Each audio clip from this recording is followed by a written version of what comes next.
India south Africa அணிகளுக்கு எதிரான test தொடர் தற்போது இந்தியாவில் வைத்து நடைபெற்று வருகிறது. 2 டெஸ்ட் போட்டிகள் கொண்ட தொடரில் இந்திய அணி இப்போது விளையாடி வருகிறது. இதற்கு பிறகு 3 ஒருநாள் போட்டிகள், அதனைத் தொடர்ந்து 5 T20 போட்டிகள் என மொத்தமாக 3 ஃபார்மட்டிலும் இந்தியா சவுத் ஆப்பிரிக்கா அணிகள் விளையாட இருக்கிறது. ஆனால் தற்போது விளையாடி வரும் 2 டெஸ்ட் போட்டிகள் கொண்ட தொடரில் ஏற்கனவே முதல் போட்டி முடிந்துவிட்டது. அந்த போட்டியில் இந்திய அணி அதிர்ச்சிகரமான தோல்வியையும் தழுவியது.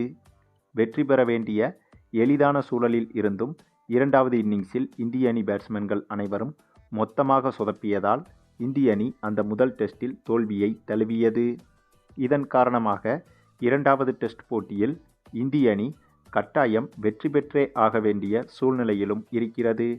ஏனென்றால் 2வது டெஸ்ட் போட்டியில் வெற்றி பெற்றால் மட்டும்தான் இந்த தொடரை சமன் செய்ய முடியும். ஒருவேளை 2வது டெஸ்ட் போட்டியிலும் இந்திய அணி தோல்வியடைந்து விட்டால் இந்த தொடரை சவுத் ஆப்பிரிக்கா அணி வென்றுவிடும். மேலும் டெஸ்ட் தொடரில் இந்திய அணி சவுத் ஆப்பிரிக்கா அணியிடம் தோற்பது கூட ஒரு பெரிய விஷயம் கிடையாது.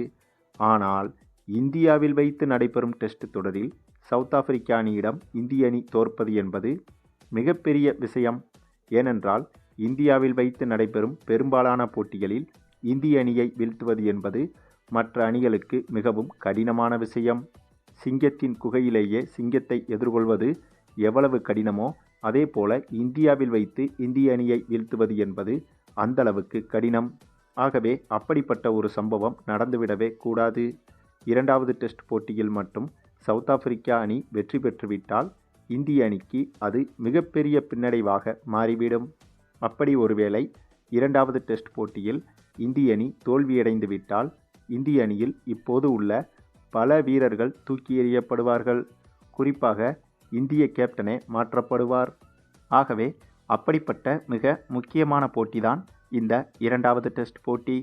அதே சமயம் இந்த 2வது டெஸ்ட் போட்டியில் இந்திய அணி தோல்வியடைந்தால் இந்த தொடரை இழப்பது ஒரு புறம் இருந்தாலும் கூட டெஸ்ட் உலகக்கோப்பைக்கான இறுதிப் போட்டியில் பங்கு பெறுவதற்கான வாய்ப்பையும் ஏறக்குறைய இந்திய அணி இழந்துவிடும். ஏனென்றால் டெஸ்ட் உலகக்கோப்பை புள்ளிப்பட்டியலில் முதல் 2 இடங்களை பிடிக்கும் அணிகள்தான் டெஸ்ட் உலகக்கோப்பை இறுதிப் போட்டியில் பங்கு பெற முடியும். அப்படி பார்த்தால் தற்போதைய சூழலில் இந்திய அணி உலகக்கோப்பை புள்ளிப்பட்டியலில் முதல் 2 இடங்களில் நீடிக்கவில்லை. இந்த நேரத்தில் சவுத் ஆப்பிரிக்காவுக்கு எதிரான இந்த டெஸ்ட் தொடரையும் இழந்துவிட்டால் இந்திய அணி அடுத்ததாக நிரந்தரமாகவே டெஸ்ட் உலகக்கோப்பை புள்ளிப்பட்டியலில் 2வது இடத்தை பிடிக்க முடியாமலே போய்விடும். ஆகவே அதையும் மனதில் வைத்து பார்த்தால் இந்த சவுத் ஆப்பிரிக்காவுக்கு எதிரான 2வது டெஸ்ட் போட்டி என்பது இந்திய அணிக்கு ரொம்பவே முக்கியம். இந்த போட்டியில் என்ன நடந்தாலும் இந்திய அணி கட்டாயம் வெற்றி பெற்றே ஆக வேண்டும். அப்படி வெற்றி பெற்றால் மட்டும்தான் டெஸ்ட் உலகக்கோப்பை புள்ளிப்பட்டியலிலும் உயிர்ப்போடு நீடிக்க முடியும். அதேபோல இந்த சவுத் ஆப்பிரிக்காவுக்கு எதிரான 2 டெஸ்ட் போட்டிகள் கொண்ட தொடரையும் தோல்வியில்லாமல் சமன் செய்ய முடியும். ஆகவேதான் சவுத் ஆப்பிரிக்காவுக்கு எதிரான இந்த 2வது டெஸ்ட் போட்டியில் வெற்றி பெறுவது என்பது இந்திய அணிக்கு மிக மிக அவசியமாகும். அதே சமயம் அதை கருத்தில் கொண்டுதான் தற்போது இந்திய அணி பல மாற்றங்களையும் செய்துள்ளது. மேலும் முதல் டெஸ்ட் போட்டியில் இந்திய கேப்டன் சுப்மன் கில்லுக்கு கழுத்தில் காயம் ஏற்பட்டதால் அவருக்கு பதிலாக இந்த 2வது டெஸ்ட் போட்டியில் சாய் சுதர்சனுக்கு வாய்ப்பு கொடுக்கப்பட்டது. அப்படியாக கொடுக்கப்பட்ட வாய்ப்பை சாய் சுதர்சன் சிறப்பாக பயன்படுத்தியும் காட்டினார். ஏனென்றால் இந்த 2வது டெஸ்ட் போட்டியில் பேட்டிங்கை பொறுத்தவரையில் இந்திய அணி முதல் இன்னிங்ஸில் சூப்பராகவே விளையாடியது. ஆமாங்க, இந்த 2வது டெஸ்ட் போட்டி தொடங்கி முதலில் பேட்டிங் செய்ய களமிறங்கியது இந்திய அணி. அப்படியாக பேட்டிங் செய்ய களமிறங்கிய இந்திய அணியில் 7 பேட்ஸ்மேன்களுமே சதமடித்து இந்திய அணிக்கு பிரம்மாண்டமாக ரன்களை குவித்து கொடுத்தனர். இதில் அதிவேகமாக சதமடித்தது நம்ம தமிழக வீரர் சாய் சுதர்சன் தான். மேலும் இந்த முதல் இன்னிங்ஸில் இந்திய அணி 738 ரன்கள் வரை எடுத்திருந்தது. அப்போது இந்திய அணி 9 விக்கெட்டுகளையும் இழந்திருந்தது. அந்த சமயத்தில் இந்திய அணி டிக்ளேர் செய்வதாகவும் அறிவித்தது. பின்னர் இவ்வளவு பெரிய இலக்கை சேசிங் செய்ய களமிறங்கிய சவுத் ஆப்பிரிக்கா அணி முதல் இன்னிங்ஸில் கடுமையாக போராடும் என்று பார்த்தால் பேட்டிங் செய்ய தொடங்கிய சில நிமிடங்களிலேயே சவுத் ஆப்பிரிக்கா அணி மொத்தமாக ஆல் அவுட் ஆனது. ஆமாங்க, அந்தளவுக்கு சிறப்பான பந்து வீச்சை நம்ம இந்திய அணி பவுலர்கள் வீசியிருந்தனர். முதல் இன்னிங்ஸில் பேட்டிங் செய்ய களமிறங்கிய சவுத் ஆப்பிரிக்க அணிக்கு போட்டியின் முதல் பந்திலிருந்தே அதிர்ச்சிகள் காத்திருந்தது. ஏனென்றால் போட்டியின் முதல் பந்திலேயே சவுத் ஆப்பிரிக்கா பேட்ஸ்மேன்கள் ஸ்டெம்புகள் தெறிக்க அவுட்டாக, அதற்கு பிறகு அதே ஓவரின் 3வது பந்தில் அடுத்த விக்கெட்டையும் சவுத் ஆப்பிரிக்க அணி இழக்க, அதனைத் தொடர்ந்து ஒவ்வொரு ஓவரிலும் குறைந்தபட்சம் ஒரு விக்கெட்டையாவது இந்திய அணி பவுலர்கள் வீழ்த்தி கொண்டே இருந்தனர். இதனால் வெறும் 12 ஓவர்களிலேயே 10 விக்கெட்டுகளையும் இழந்து வெறும் 18 ரன்கள் மட்டுமே எடுத்திருந்தது சவுத் ஆப்பிரிக்க அணி.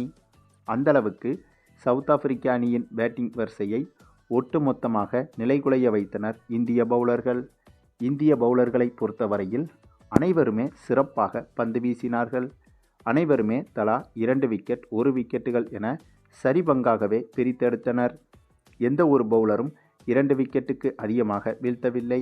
ஆக இதிலிருந்தே தெரிகிறது இந்திய அணியின் பந்து வீச்சும் இந்த போட்டியில் சிறப்பாக மாறியிருக்கிறதென்று. வழக்கமாக இதுபோன்ற போட்டிகளில் ஏதேனும் ஒரு பவுலர் 5 முதல் 6 விக்கெட்டுகளை வீழ்த்துவார். மற்ற பவுலர்கள் அவ்வளவாக விக்கெட்டை வீழ்த்த மாட்டார்கள்.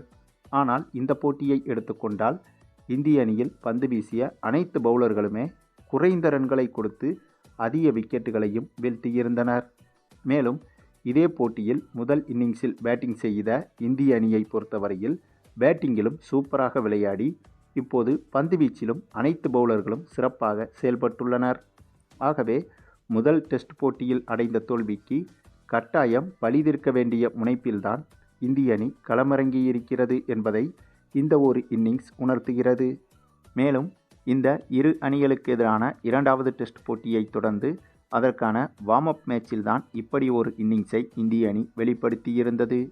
ஆகவே இதே போல ஒரு இன்னிங்ஸை அதிகாரப்பூர்வ 2வது டெஸ்ட் போட்டியிலும் இந்திய அணி கட்டாயம் வெளிப்படுத்தி சவுத் ஆப்பிரிக்க அணியை படுதோல்வி அடைய செய்யும் என்பதை இப்போதே சொல்லிவிடலாம்.